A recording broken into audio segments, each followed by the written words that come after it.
All right, so check this out. This is easily going to be one of the best things we see all week. Republican Representative Mike Flood from Nebraska's 1st Congressional District. He's a huge MAGA guy. He just held a town hall in his own district and got booed throughout the entire thing. Every single person in the audience was booing him. It was relentless. They confronted him on the big ugly bill, covering up the Epstein files, and more. I have a bunch of clips to show you. They're all very funny. Before I do so, make sure to subscribe to the channel, drop a like on the video, comment some hearts, some American flags. Let me know what you think about these folks who are booing Mike Flood, and let's dive into the story. I want to start here briefly before we get into some of these clips to show you that Mike Flood's district is no liberal district. In 2024, the same year that Donald Trump was elected, he won 60% of the vote in Nebraska's 1st Congressional District. He had 187,000 votes.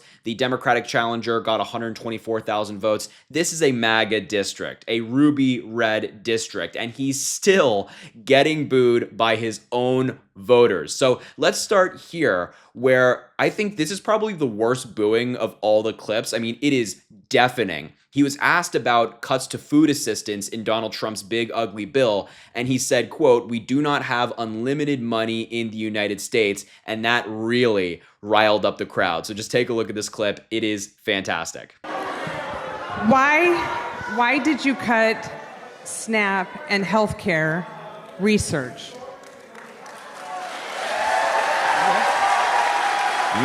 Good question. We do not have unlimited money in the United States.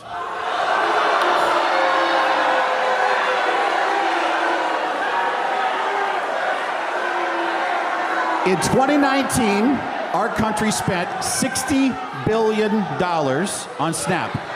When Trump was president. During COVID, that number went to $100 billion. Man. And for good reason. I mean, during COVID, we had a situation where we had a worldwide pandemic. We had people that couldn't work. There was a need for extra food, supplemental nutrition programs. What we did, this Congress, 2 things. We returned our spending on SNAP to our pre-pandemic level of 2019 at $60 billion. And we also said to states that have low error rates, and Nebraska has low error rates, that there's going to be incentive for states that do it right, and there's going to be a disincentive for states that have a high error rate.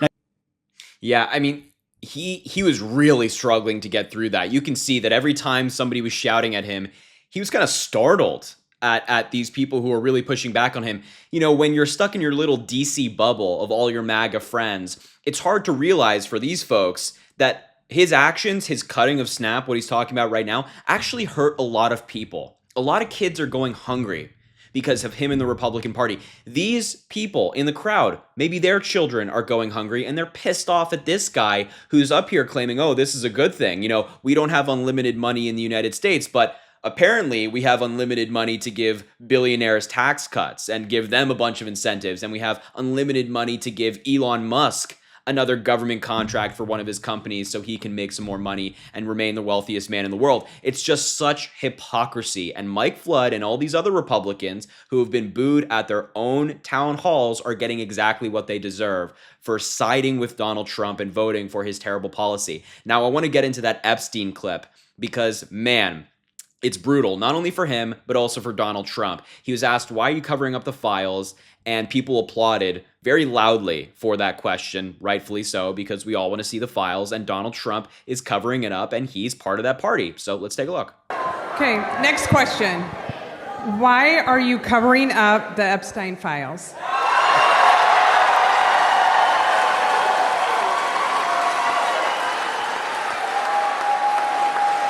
let's be very clear. At the next pro forma session of the Congress, you'll find my name as a sponsor on a resolution from the House Rules Committee to release the Epstein files to protect the victims and not re-victimize them again. I support Jamie Comer, who is the House's Oversight Committee Chairman subpoenaing Ms. Maxwell later this month to come testify in Washington. I am for the release of those records. Oh, God, this poor guy. I poor guy in the sense that Donald Trump is about to come after him. You know what I mean? The PACs are about to strip their funding because he is one of these Republicans, I guess, who is now saying, yeah, let's release the files. Donald Trump is doing everything he can to get people to stop talking about the files, stop talking about Epstein, stop talking about his relationship with Epstein. And number one, it's not working. I mean, the American people are laser focused on this, and we are still, as you can see in this town hall, riled up and demanding that Donald Trump release the Epstein files. But also, number two, this is going to drive Trump nuts. A member of his own party, who he expects would be running cover for him, engaging in the cover-up that Donald Trump himself is engaging in, and it's just not working. And the public pressure works. The boos work. I guarantee that if he was in a room full of his MAGA buddies, he probably would have had a different answer. Well, Donald Trump, he didn't do anything wrong or something along those lines. Guarantee it. But we'll circle back to this in a later video. If he actually goes to D.C. and he votes in favor of the release of Epstein on the Epstein files, and that's great.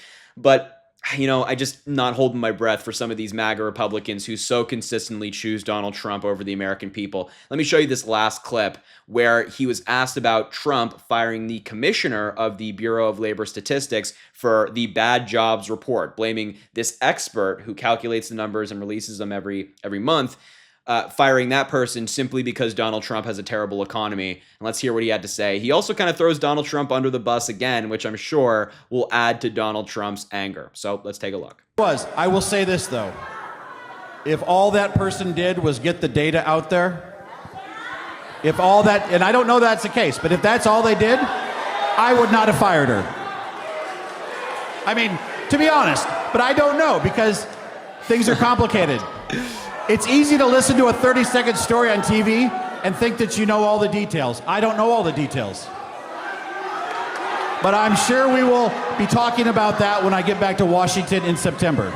Man, it is so funny to watch these Republicans. Funny might not be the right word for it, but it's interesting to watch these Republicans try to walk that tightrope. This guy knows that Donald Trump firing the commissioner of the Bureau of Labor Statistics is stupid. It only hurts the American people. It only hurts this country. He knows that deep down. And yet he still has to be loyal to Donald Trump. So he's walking that fine line of like, well, if she just released the numbers, then I wouldn't have fired her. But I also don't know the full story. It's like these MAGA reps are so spineless. They cannot take a position to save their lives. It's either walking that tightrope of being right versus wrong and really walking in between them, or taking Trump's side. They really only have two options these days. And Mike Flood, throughout this entire town hall, really tried to walk that tightrope right down the middle between right and wrong.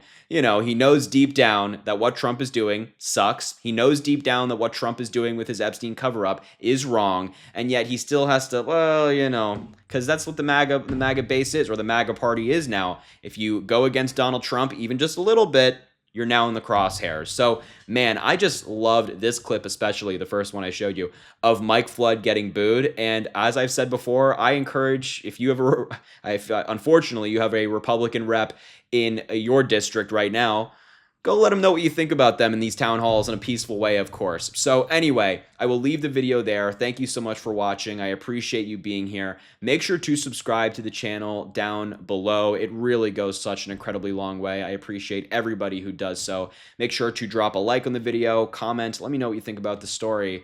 And as I always say, I greatly appreciate you, and I hope you have an amazing rest of your day.